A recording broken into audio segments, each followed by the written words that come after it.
الهدى والعذاب بالمغفرة فما أصبرهم على النار۔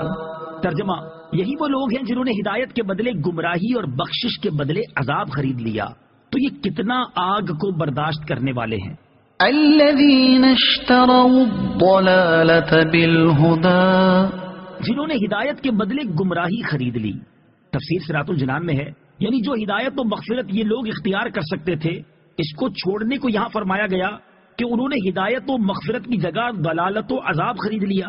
یہ نہیں کہ ان کے پاس ہدایت و مغفرت تھی اور پھر انہوں نے اسے بیچ دیا۔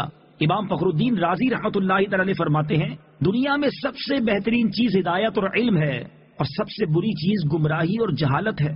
تو جب یہودی علماء نے دنیا میں ہدایت اور علم کو چھوڑ دیا اور گمراہی اور جہالت پر راضی ہو گئے، تو اس بات میں کوئی شک نہ رہا کہ وہ دنیا میں اپنی جانوں کے ساتھ انتہائی خیانت کر رہے ہیں۔ نیز آخرت میں سب سے بہترین چیز مغفرت ہے اور سب سے زیادہ نقصان دہ چیز عذاب ہے۔ تو جب انہوں نے مغفرت کو چھوڑ دیا اور عذاب پر راضی ہو گئے، تو بلا شبہ وہ آخرت میں انتہائی نقصان اٹھانے والے ہیں۔ اور جب ان کا حال یہ ہے تو لا محالہ دنیا اور آخرت میں سب سے بڑے خسارے میں یہ لوگ ہیں۔